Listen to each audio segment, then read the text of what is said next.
Voici une question dont nous devrions tous considérer sérieusement la réponse. Aurons-nous à rendre compte de ce que nous connaissons de la parole de Dieu? Les Saintes Écritures vont nous donner une réponse qu'il faut absolument retenir aujourd'hui même à l'émission À travers la Bible.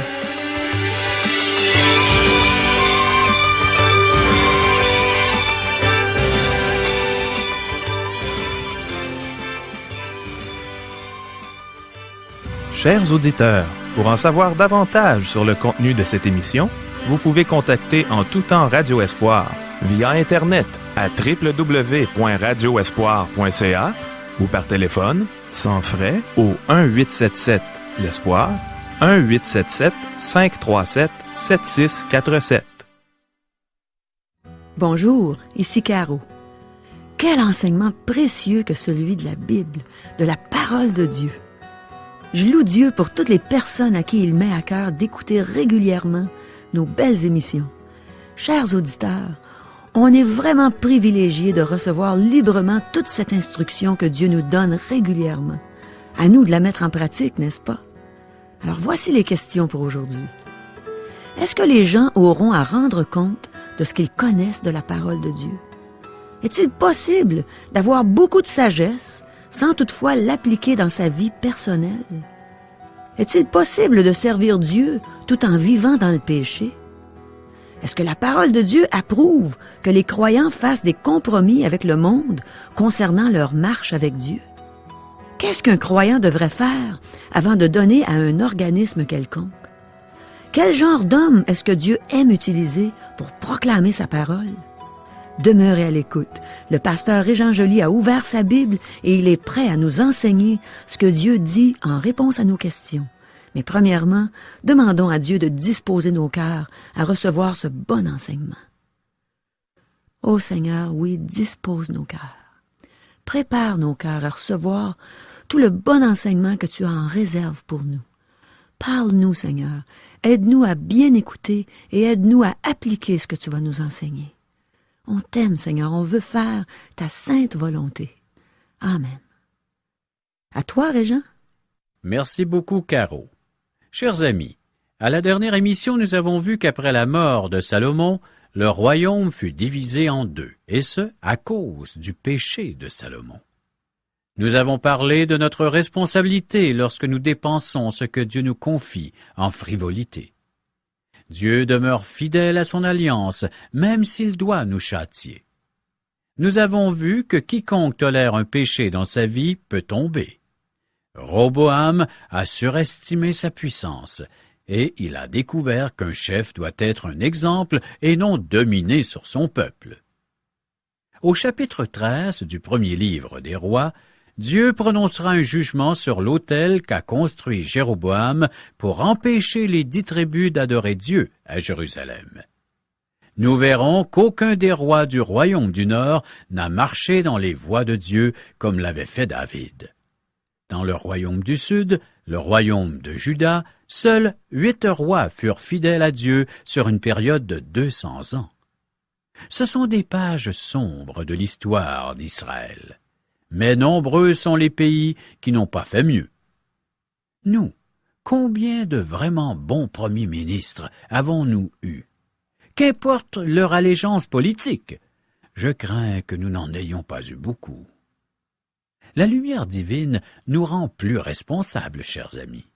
Ce qui fait que la performance des rois d'Israël est si pitoyable, c'est qu'ils agissaient à l'encontre de la lumière divine qu'ils avaient reçue. Ils avaient reçu la révélation de Dieu, ce qui leur donnait une plus grande responsabilité. Nous aussi, dans notre pays, la parole de Dieu est prêchée, et Dieu nous redemandera davantage de comptes. Notre comportement à l'Église diffère-t-il de celui à la maison? J'aimerais que nous nous penchions encore sur le cas de Salomon et que nous examinions pourquoi son royaume fut divisé. Notez ce qui est arrivé. Dieu avait donné une sagesse particulière à Salomon afin qu'il gouverne et juge le pays. Cependant, il n'a pas appliqué cette sagesse à sa vie personnelle. Il semble que Salomon ait manqué de discernement et de sagesse spirituelle. Il semble avoir compris certains principes fondamentaux, et certaines notions administratives qui lui ont permis de gouverner avec sagesse. Mais il n'a pas transposé ces principes dans sa vie personnelle et privée, ni dans sa vie spirituelle. Nous voyons que très tôt, dans sa carrière, il n'a pas rejeté les autels et qu'il a offert des sacrifices ailleurs qu'au tabernacle. Lorsqu'il est monté sur le trône, on pratiquait de l'idolâtrie, et il a fermé les yeux sur cela. Il n'a jamais pris une position ferme contre l'idolâtrie. Ensuite, il s'est préoccupé surtout de commerce. Il dépensait de l'argent pour des frivolités, comme des singes et des paons. Ces choses ne sont pas mal en soi, mais elles n'ont pas leur place lorsque nous sommes appelés à glorifier Dieu. Salomon avait ses faiblesses. Le livre des Proverbes nous révèle la sagesse de Salomon, et l'Ecclésiaste nous révèle sa folie. Les livres des Chroniques ne nous rapportent pas les échecs de David et de Salomon. Les deux livres traitent du même sujet que les livres des rois. Cependant, les livres des rois examinent les événements d'un point de vue humain et les livres des Chroniques du point de vue divin. Dieu a pardonné à David et il a effacé son péché. Donc, le péché de David n'est pas mentionné dans le livre des Chroniques, mais Dieu l'a mentionné dans le livre des rois, afin qu'il soit exposé aux yeux des hommes. De même, Dieu a pardonné à Salomon et ses échecs ne sont pas rapportés dans le livre des Chroniques. Dans 1 Roi, nous apprenons que Salomon a pris de nombreuses épouses, ce que Dieu n'a jamais approuvé, car il n'approuve jamais la polygamie. On ne peut servir Dieu et vivre dans le péché. Remarquez, chers amis, que l'immoralité et la fausse religion vont toujours de pair. L'évangéliste Jean affirma cela clairement. Si nous disons que nous sommes en communion avec lui et que nous marchions dans les ténèbres, nous mentons, et nous ne pratiquons pas la vérité. 1 Jean chapitre 1er verset 6. Ne vous y trompez pas. Vous ne pouvez pas servir Dieu et être en communion avec lui si vous vivez dans le péché. Vous pouvez tromper votre entourage, mais pas Dieu. Malheureusement, nous avons des leaders chrétiens qui vivent dans le péché. Certains les appuient même lorsque leur immoralité est exposée au grand jour. Cela est étonnant, mais ils n'ont pas de communion avec Dieu. Salomon a subi un échec monumental. 2 personnages bibliques qui ont gaspillé de belles occasions. Samson et Salomon. Ces hommes n'ont pas marché de tout cœur devant Dieu, et dans l'Ecclésiaste, Salomon dit « Et j'ai haï la vie, car ce qui se fait sous le soleil m'a déplu, car tout est vanité et poursuite du vent. » Ecclésiaste, chapitre 2, verset 17. La gloire de Salomon n'était qu'une gloire passagère. Le Seigneur Jésus a dit que dans toute sa gloire, Salomon n'était pas aussi bien vêtu qu'une fleur des champs que souvent nous ne remarquons même pas. Matthieu, chapitre 6, versets 28 et 29. Les richesses et le succès professionnel ne sont que des gloires passagères. Le royaume est divisé à cause du péché de Salomon. Nous allons maintenant passer rapidement sur la section suivante qui est historique. Nous allons étudier l'histoire des 2 royaumes en passant d'un à l'autre. Parfois, leurs histoires s'entrecoupent. Nous découvrons que Jéroboam, qui fut couronné roi du royaume du Nord, soit le royaume d'Israël, a eu l'occasion de servir Dieu. Cependant, il craignit que si les tribus du Nord allaient adorer à Jérusalem, Juda chercherait à réunir de nouveau les 2 royaumes. Il voulait conserver sa couronne, donc Jéroboam fabriqua 2 veaux afin que le peuple les adore. Un à Béthel, l'autre à Dan. Chers amis, débutons notre lecture de 1 Roi chapitre 13, versets 1 et 2. Voici, un homme de Dieu arriva de Juda à Béthel par la parole de l'Éternel, pendant que Jéroboam se tenait à l'autel pour brûler des parfums. Il cria contre l'autel par la parole de l'Éternel, et il dit, Autel, autel, ainsi parle l'Éternel. Voici, il naîtra un fils à la maison de David. Son nom sera Josias. Il immolera sur toi les prêtres des hauts lieux qui brûlent sur toi des parfums. Et l'on brûlera sur toi des ossements d'hommes. » Arrêtons-nous un instant sur quelques détails intéressants. Josias régnera 300 ans plus tard, mais le prophète de Dieu annonce l'événement dès le début du règne de Jéroboam. Josias fut un bon roi qui régna 31 ans. Il eut un grand réveil religieux sous son règne. Un des grands réveils qui se produisirent pendant la période des rois.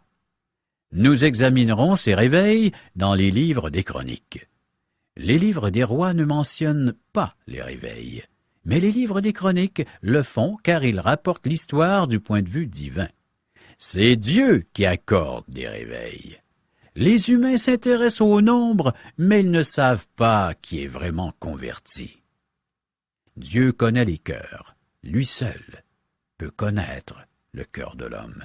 Et il sait si un réveil spirituel s'est produit. Le prophète de Dieu annonça que Dieu susciterait un homme pour détruire les autels. Ce fut Josias qui accomplit la prophétie. Versets 3 et 4. Et le même jour, il donna un signe en disant, « C'est ici le signe que l'Éternel a parlé. Voici, l'autel se fendra, et la cendre qui est au-dessus sera répandue. » Lorsque le roi entendit la parole que l'homme de Dieu avait criée contre l'autel de Béthel, il avança la main de dessus l'autel en disant, « Saisissez-le !» Et la main que Jéroboam avait étendue contre lui devint sèche, et il ne put la ramener à lui. Lorsque le prophète proclama le message de Dieu, Jéroboam offrait du parfum à l'autel. Jéroboam a pointé l'homme en ordonnant de l'arrêter. Sa main devint sèche et paralysa. Versets 5 à 7. L'autel se fendit, et la cendre qui était dessus fut répandue selon le signe qu'avait donné l'homme de Dieu par la parole de l'Éternel. Alors le roi prit la parole et dit à l'homme de Dieu, « Implore l'Éternel ton Dieu, et prie pour moi, afin que je puisse retirer ma main. » L'homme de Dieu implora l'Éternel, et le roi put retirer sa main qui fut comme auparavant.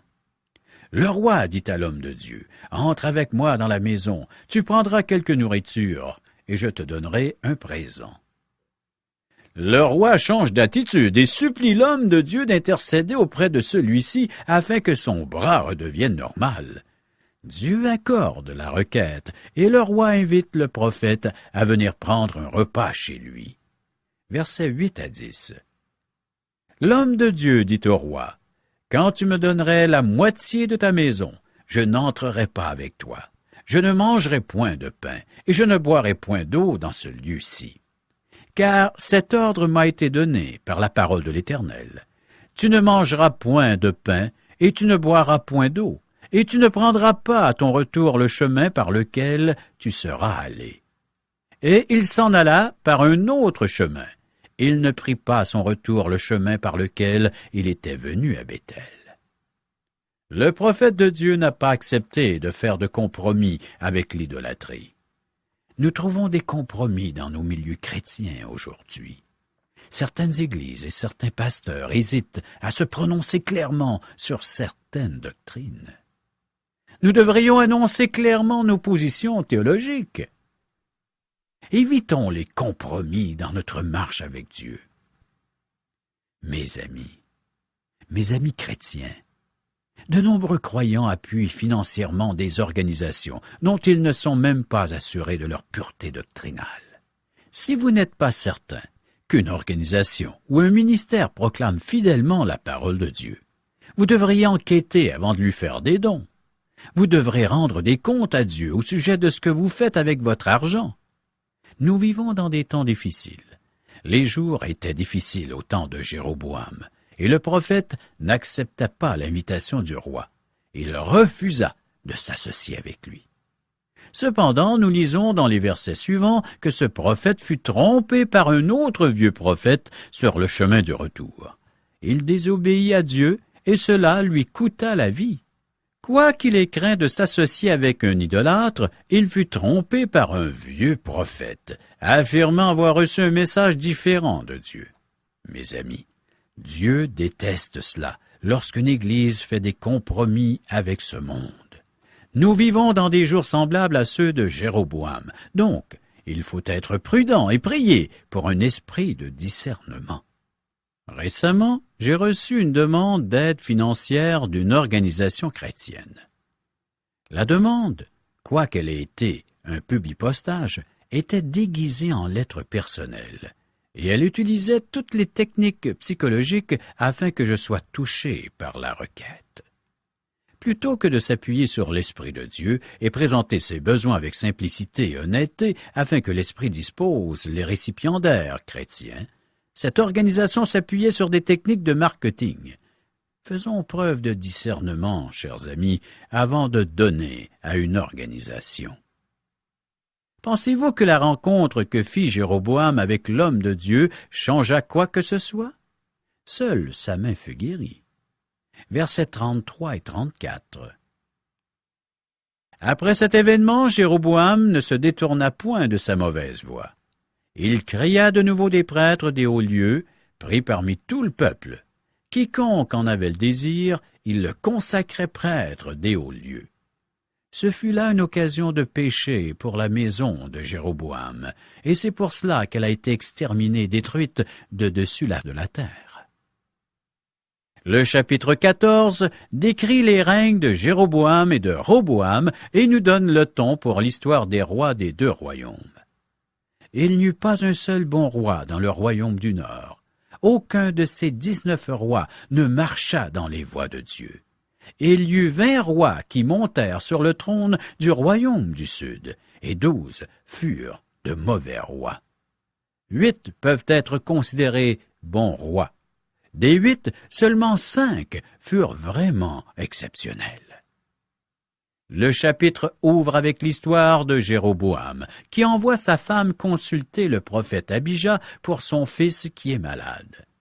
Dieu dit à l'épouse de Jéroboam que l'enfant mourra, et il annonce d'autres jugements sur la maison de Jéroboam. Lisons 1 Roi, chapitre 14, versets 7 et 8. « Va, dis à Jéroboam, ainsi parle l'Éternel, le Dieu d'Israël. Je t'ai élevé du milieu du peuple, je t'ai établi chef de mon peuple d'Israël. J'ai arraché le royaume de la maison de David, et je te l'ai donné.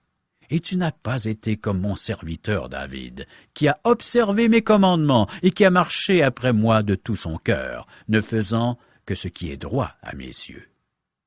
David est la norme auquel tous les rois des deux royaumes sont comparés. Jéroboam ne fit pas le poids, et Dieu va le rejeter. » Versets 19 et 20. Le reste des actions de Jéroboam, comment il fit la guerre et comment il régna, cela est écrit dans le livre des chroniques des rois d'Israël. Jéroboam régna 22 ans, puis il se coucha avec ses pères, et Nadab, son fils, régna à sa place. Nous aurions pensé que les choses seraient allées mieux dans le royaume de Juda, mais ce ne fut pas le cas. Versets 25 à 27. La 5e année du règne de Roboam, Shishak, roi d'Égypte, monta contre Jérusalem. Il prit les trésors de la maison de l'Éternel et les trésors de la maison du roi. Il prit tout. Il prit tous les boucliers d'or que Salomon avait faits. Le roi Roboam fit à leur place des boucliers d'airain, et il les remit aux soins des chefs des coureurs qui gardaient l'entrée de la maison du roi. La chute de Roboam a débuté, mais il sauve les apparences. Le roi d'Égypte s'empare des boucliers d'or et les remplace par des boucliers d'airain. Roboam et Jéroboam furent toujours en guerre. Cela dura environ 20 ans. Verset 30. Il y eut toujours guerre entre Roboam et Jéroboam. Finalement, Roboam meurt. Verset 31. Roboam se coucha avec ses pères, et il fut enterré avec ses pères dans la ville de David. Sa mère s'appelait Naama, l'ammonite, et Abijam, son fils, régna à sa place. Nous pouvons tous être utilisés par Dieu. Oui, chers amis, revenons à l'homme de Dieu qui est venu de Juda pour dénoncer le péché de Jéroboam. C'est un homme comme vous et moi. Nous ne savons rien de cet homme. Il n'était pas un grand de ce monde. Il n'était pas une vedette, même du monde spirituel. C'est un parfait inconnu qui ne connaît rien d'autre que la puissance de la parole de Dieu. Il ne prend pas de conseil du monde, et il vient guidé par la parole de Dieu.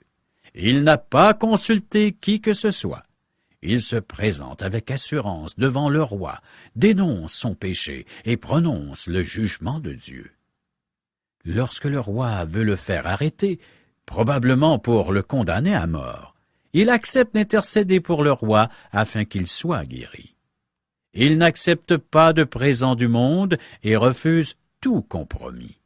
Il demeure obéissant à la parole de Dieu. Cette parole est son guide. Nous avons un homme qui n'est pas considéré comme un grand de ce monde. Tout ce que cet homme connaît, c'est la puissance de Dieu, la parole de Dieu. C'est ce genre d'homme que Dieu utilise. Rappelez-vous les apôtres. Plusieurs étaient des pécheurs, et un autre était un collecteur d'impôts méprisé par tous. Ce n'étaient pas des hommes instruits.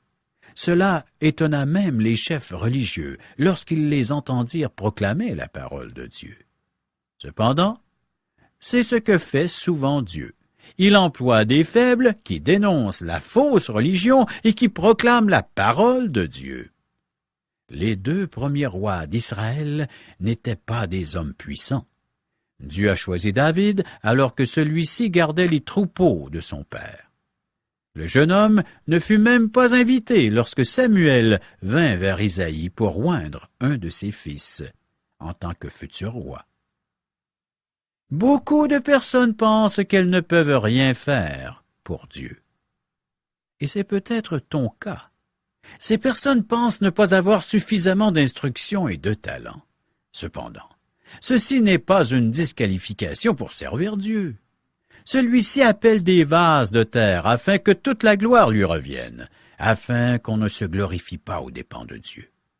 N'a-t-il pas obligé Gédéon à réduire son armée de 30 000 hommes à 300 hommes, afin que tous voient que c'est la puissance divine et non la puissance d'Israël ou de l'homme qui a vaincu l'armée madianite? Cette armée était beaucoup plus puissante que toute armée qu'aurait pu lever Israël. Notez aussi que Dieu, dans les temps difficiles et les temps d'apostasie de son Église, envoie des témoins. Dieu a toujours donné des avertissements à son peuple. Dieu a averti Jéroboam et Roboam avant qu'ils empruntent des voies néfastes. Une fois qu'ils l'ont fait, Dieu leur donne l'occasion de se repentir. Vous et moi devons choisir, soit vivre pour nous ou vivre pour Dieu, selon sa parole. Et pour vivre pour Dieu, il faut le connaître. Pour le connaître, il faut être pardonné. Et pour être pardonné, il faut établir une relation avec Dieu, par le seul unique moyen qu'il nous a laissé, son Fils Jésus. Et pour recevoir Jésus-Christ comme Sauveur et Seigneur de notre existence, il faut se repentir et confesser notre péché, et reconnaître que la sagesse vient de lui et non de nous, des hommes. La parole de Dieu nous dit dans 1 Corinthiens chapitre 1er verset 26, « Considérez, frères, que parmi vous qui avez été appelés, il n'y a ni beaucoup de sages selon la chair, ni beaucoup de puissants, ni beaucoup de nobles.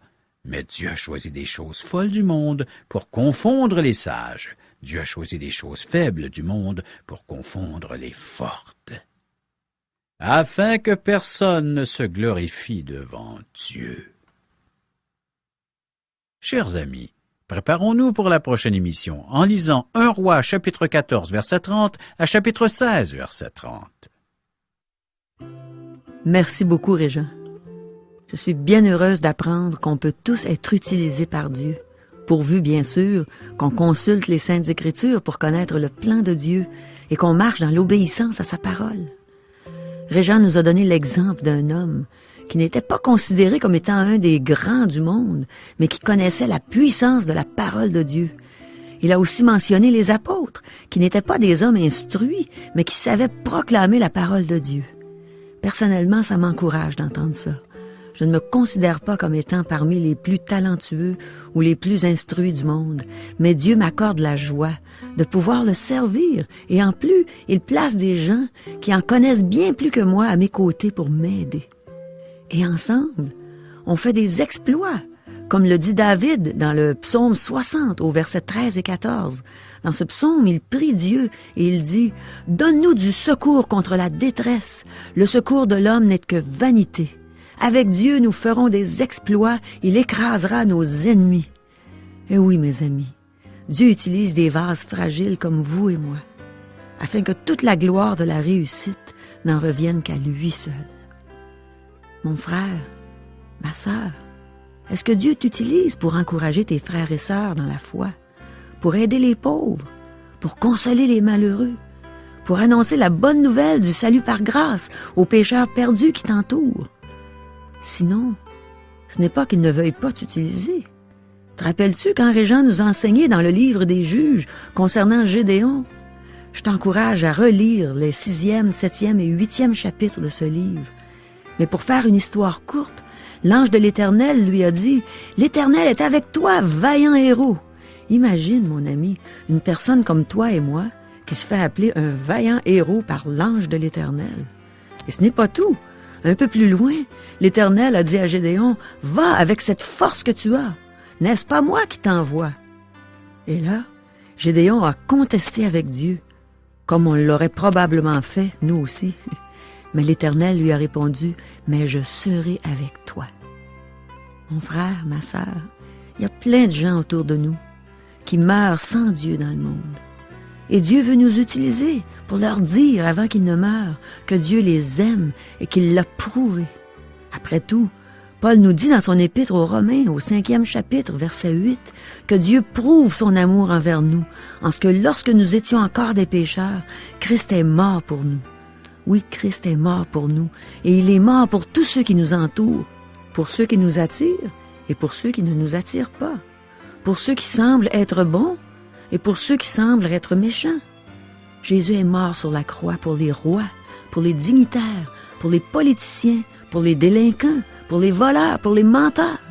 Allons leur dire ce que Jésus a fait pour eux. Disons-leur comment ils peuvent être sauvés. Ce que Jésus a fait pour que des pécheurs comme vous et moi soyons sauvés. Disons-leur que Jésus les aime, que ce ne sont pas les clous qui l'ont retenu sur cette croix. C'est son amour pour eux, son amour pour vous et pour moi. Caro, nous invitons les auditeurs à assister à un merveilleux déjeuner de l'espoir. Pourrais-tu nous expliquer qu'est-ce qu'un déjeuner de l'espoir? C'est justement comme ce que tu viens de dire, Régent, c'est merveilleux. C'est merveilleux parce que, premièrement, les gens viennent prendre un bon déjeuner gratuitement, en compagnie de gens qui vont les aimer, les entourer, et ensuite on entend un témoignage d'un vécu, le vécu d'une personne, comme toi, Régent. La dernière fois que j'ai entendu ton témoignage, j'ai été épatée. J'ai trouvé ça extraordinaire de t'entendre raconter ce que Dieu avait fait dans ta vie, comment il t'avait transformé, et en même temps, ton sens de l'humour là, qui a transpercé les cœurs et qui a fait rire les gens, qui a fait du bien aux gens. Alors c'est ça, un merveilleux déjeuner de l'espoir. Ça vaut la peine de venir entendre ces témoignages. Et je vous le répète, c'est gratuit. Nous vous invitons donc à venir participer à ces merveilleux déjeuners de l'espoir qui auront lieu à la grandeur du Québec. Comment faire pour savoir où auront lieu ces déjeuners? Vous pouvez nous rejoindre par téléphone. 1-877-l'Espoir.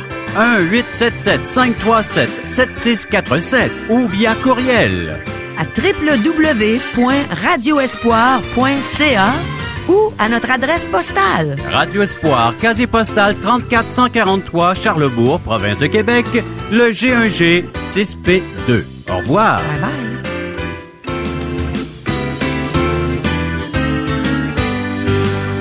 Cette émission vous a été présentée par Radio Espoir.